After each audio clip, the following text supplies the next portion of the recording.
Hello and good day. Welcome to the Super Good Camping Podcast. My name is Pamela. I'm Tim. And we are from supergoodcamping.com. We're here because we're on a mission to inspire other people to get outside and enjoy camping adventures such as we have as a family. I get the privilege of listening to Tim rants on a fairly regular basis, and I thought I shouldn't keep that all to myself. It's not true. I should share that with you, our dear listeners. Fake news. Today, we're going to talk about the Environment and Climate Change Canada shutting down the weather service. So, I don't know that people really take it front country camping, although it's not certainly wasn't a bad idea. I have numerous small radios with the emergency weather broadcast frequencies pre-programmed into it, so that when I'm in the backcountry, I can find out what's going on with the weather. This is going to go all over the place. I find it considerably more reliable than my experience has been with our satellite communicators, and the weather that they use. The forecasting on it has progressively gotten better. Like last year was less missed than hit, but wasn't perfect. Previous years were absolutely terrible. The Canadian Environment and Climate Change Canada, that broadcast has been a lifesaver. We've been looking at clouds going, ooh, I think something's coming in. But we're 2 days in on a trip, and we had no idea. It wasn't on the weather forecast when we went into the backcountry.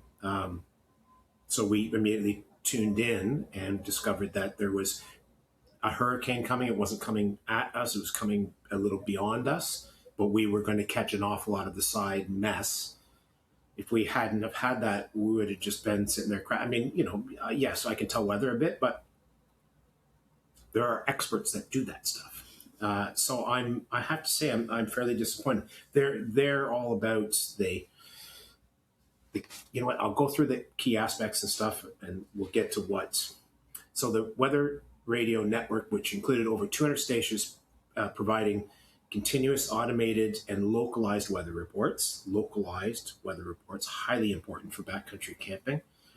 Reasoning, we'll call them the ECCC from here on in, cited high maintenance costs for aging technology and a strategic shift towards online platforms. That's the one right there. Official advice, when the government advises using the WeatherCan app or the ECCC website for updates. That's a problem. Alternatives are emergency alerts will continue to be distributed via the National Alert Ready system on cell phones, radio, and television. I'll see what other people have criticisms about before I launch into my own. Critics argue that the removal of the weather radio leaves rural, remote, and Indigenous communities vulnerable, particularly in areas lacking reliable cellular or internet connectivity. Backcountry. That's certainly my take, but I mean, anybody who doesn't. So Jay and Sherry have a cabin that they like to trek out to in all kinds of crazy weather. It's in the middle of nowhere, man.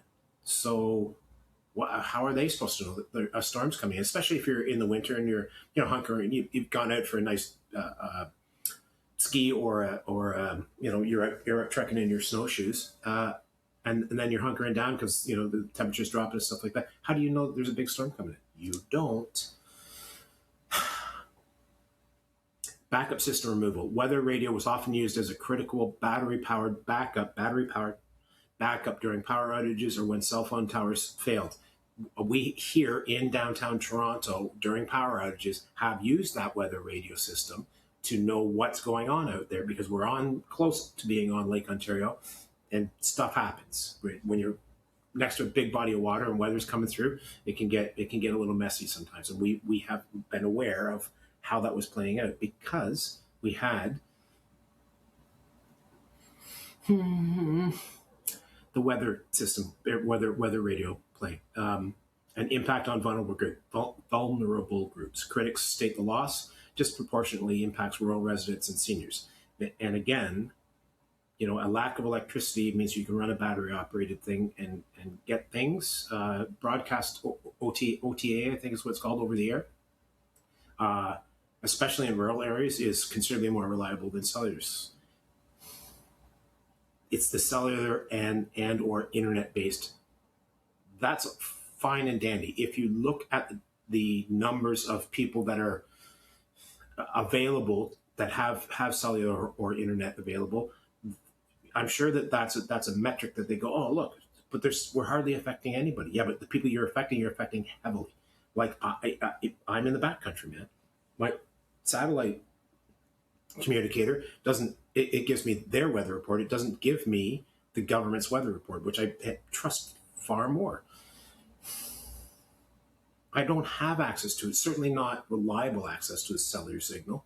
That's kind of why I'm in the backcountry. At least it's part of the reason. And I definitely don't have like Wi-Fi to hook up to because at that point I don't need it. I can check the weather network for you know what I'm saying, right? So I'm disappointed, and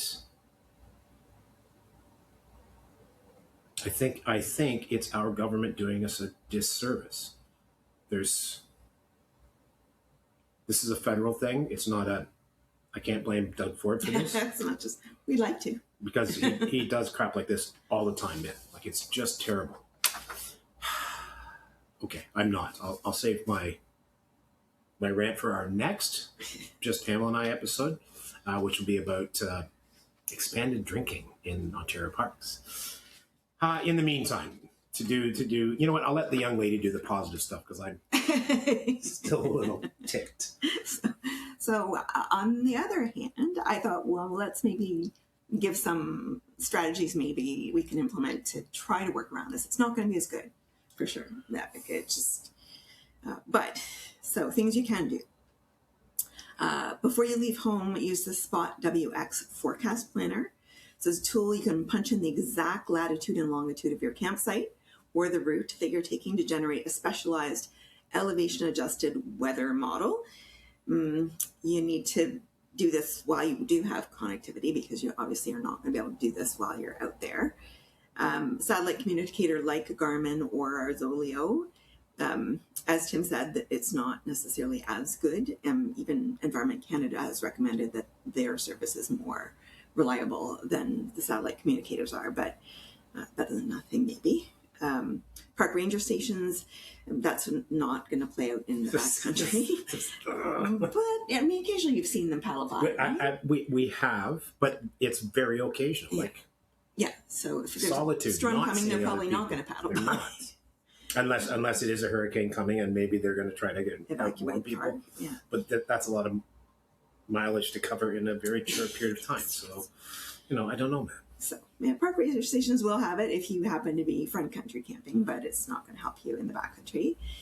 If you happen to be camping somewhere close to the U.S. border, you could pick up the National Weather Service from the U.S. In Ontario, we share borders with New York State, Michigan, Minnesota, and Ohio.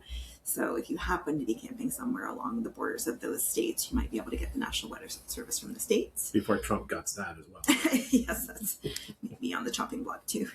Download the Windy app before your trip. It allows you to cache and view high-resolution offline radar and wind patterns, so offline works. And then one other thing to do, and especially for those of us with aging brains, is maybe take a screenshot of the forecast from on your phone so that you don't have to remember what it, say 3 days from now, was going to be the weather. but that's assuming it's correct. And that's the thing is, I think it's fair to say you can suggest that the forecast is probably semi-accurate for 3 days. After that, it's somebody throwing darts at a dartboard. I do print out a copy of the Weather Network's forecast for wherever it is that we're going for, however long that we're going, and I do that usually the day before, sometimes the morning of when we're setting out. But I don't really even bother to consult it after about 3 days because it's a crapshoot at best. So, just saying that's crappy. I'm gonna have to up my looking at the clouds and figuring out what that means game. Meteorology. Yeah. All right, that's it for us for today. That's the rant for today. We'll talk to you again soon. My name is Pamela. I'm still Tim. And we are still from supergoodcamping.com. Email us anytime at hi@supergoodcamping.com. And we are on all the social media. We would love it if you like, connected, and please subscribe on YouTube. We'll talk to you again soon.